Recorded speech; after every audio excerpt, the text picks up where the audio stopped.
Hi everyone, hope you are doing well from wherever you are watching this channel, depending on your time zone. Now, yesterday, it was a total embarrassment for the UDA Secretary General Cleophas Malala back in his home county. And this happened in funeral. And by the way, for Western region, it is obvious that people will do politics in funeral. That will never change. It has been the norm.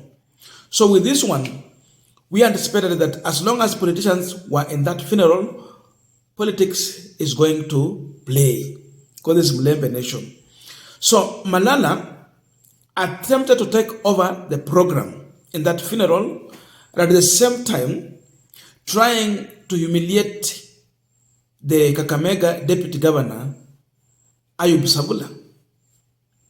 So in his attempt to take over program, he wanted to introduce members of parliament in that funeral to address the people. In fact, he said that he's taking over as the master of ceremony to lead. That means when it comes to political speeches, he's the one in charge. But to his shock, no any politician that Malala called forward came to speak. No one. Zero member of parliament listened to Malala. They all boycotted him completely until he was so much ashamed, totally humiliated, and he had no any other option but to hand back the microphone to Ayub Sabula. And this was the situation. Namuita Secretary General wa chama kikuu cha UDA Mheshimiwa Cleophas Malala kutoka hapa na Baholo. Karibu Mheshimiwa Malala. Sema tumeingia kitego ingine. Sasa Mheshimiwa Sabula utakaa chini. Sasa mimi ndio master of ceremony. Nataka kuendesha hii ceremony. Hapa ni nyumbani. Na hawezi kuja kutupanga hapa. Ningependa sasa tuite sasa wabunge waongee.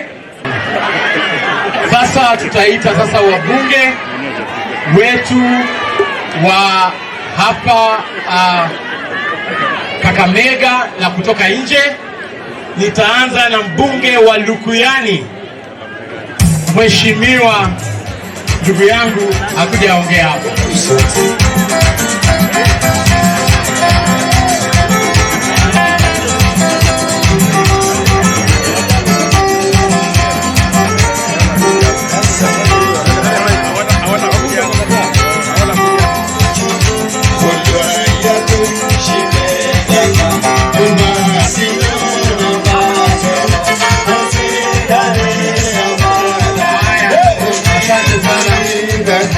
Asante. Ni kama hawa watu wa ODM wamepanga. Sasa mimi nitasema hivi. Mheshimiwa Sabula, kuja ita watu wako, ukimaliza nitaita wajumbe, nikimaliza nitaita gavana na nifunge chapter. Na tusonge mbele. Sawa sawa? Mimi nimechaguliwa mara 3. Sawa sawa? Huyu amekuwa senator mara moja na MCA. Hawezi kuja kutisha sisi hapa. Achana na hiyo upuzi. Hiyo peleka Nairobi. Acha bwana, msinde na nyumba ifaa. Kwenda mbali. Wajumbe naita Mheshimiwa Mugabe kutoka Likuyani. Kuja ongea. Now, definitely after that drama, the Kakamega Deputy Governor, Ayub Sabula, had to continue with the program to introduce members of parliament, which was very, very well welcomed by the people. And they got to address the mourners while Malala was sitting, watching silently as he is being humiliated by these members of parliament.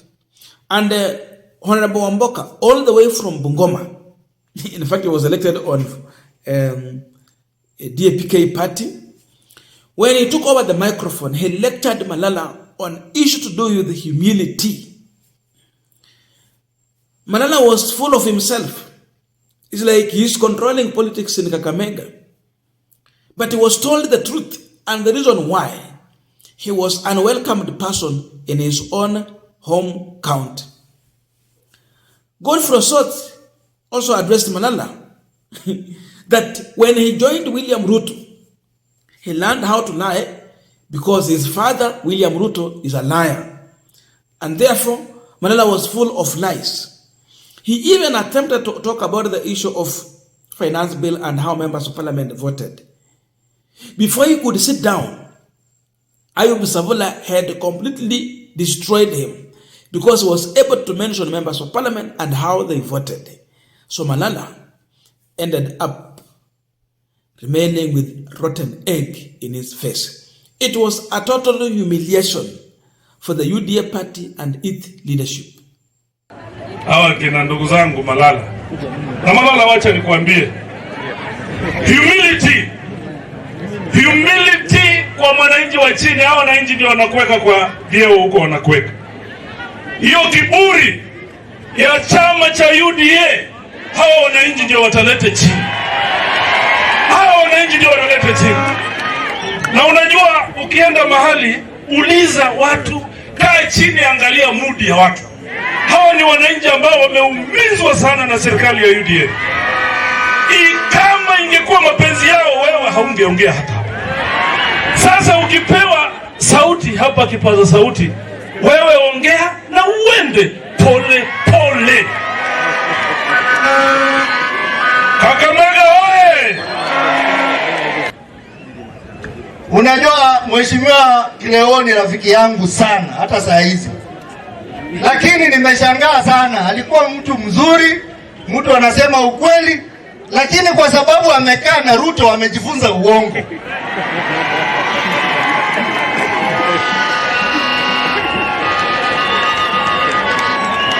Amekuwa muongo kama Ruto. Ulisema nini wewe? Ni uongo. Ni uongo mtupu. Uongo kabisa. Watu kama hao kwa sababu wanaanguka kula. Kwa sababu ya uongo kwa matanga. Ndio hivyo. Mkienda Hansard Mugabe alipiga no. Mkienda Hansard huyu Jack alipiga no. Wacha uongo kwa matanga ya Bishop. Being foolish.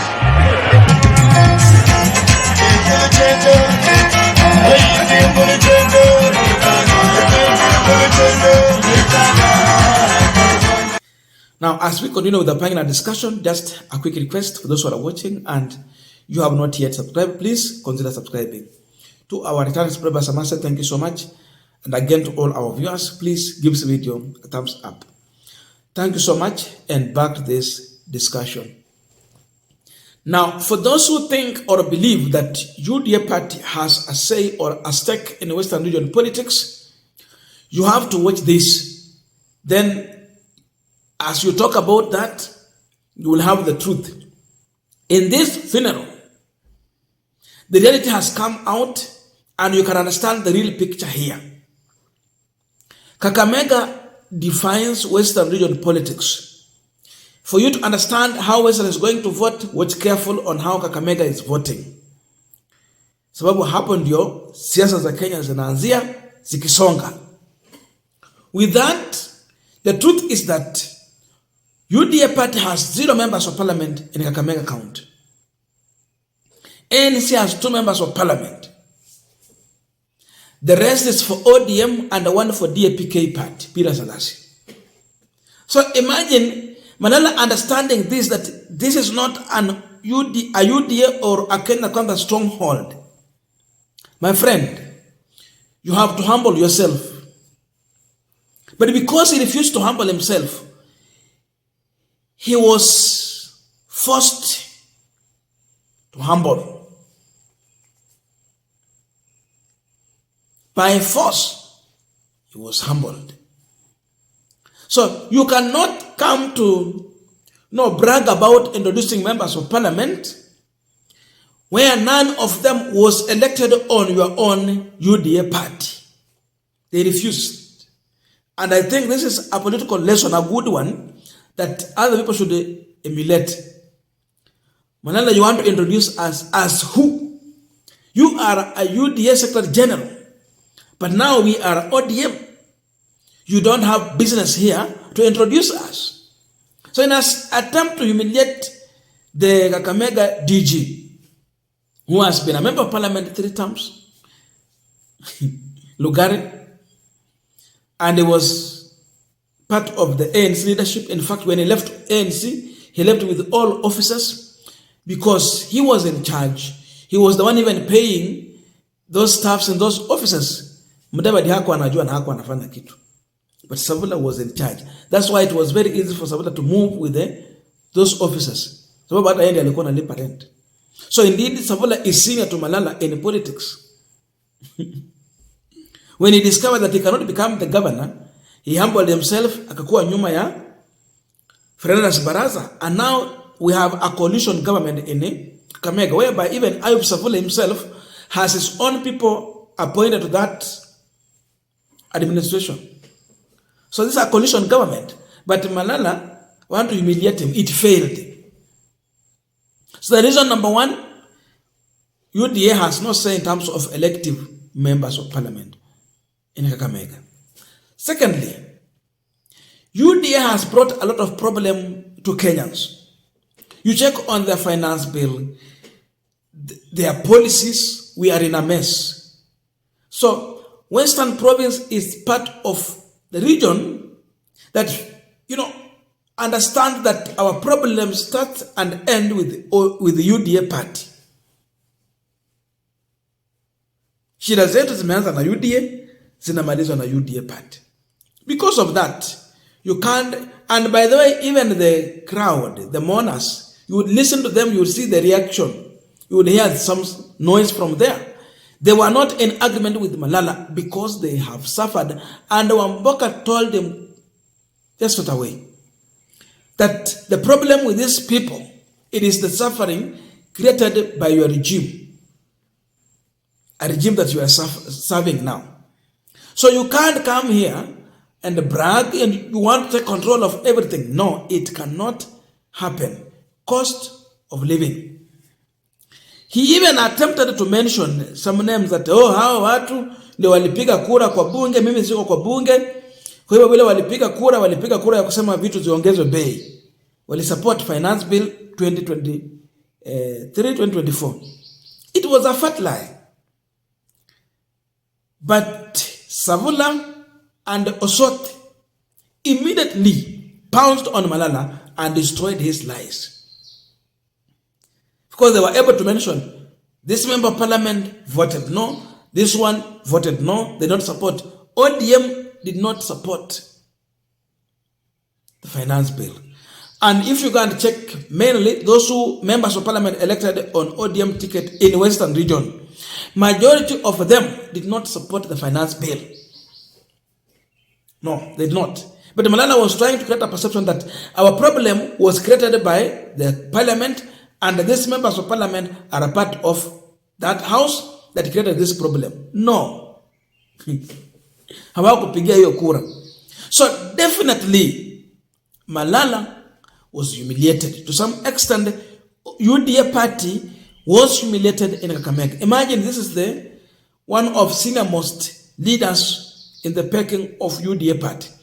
A secretary general is very, very, very important person in a party. So he's a UDA ally, a William Ruto ally. Imagine when he's back home, this is what is being tweeted to. Where else will he have a voice? What can he tell the people? So definitely, and remember, this was a candidate, a gubernatorial candidate. Aliwahi kusimama. But this is how he's being humiliated. So what can he bring to the table where Ruto needs numbers? That's what I'm telling you. For any control of Western region politics, as of now, the person Ruto needs the most is none other than Raila Odinga. And they can agree if indeed they will bring in the issue of what mwananchi should get.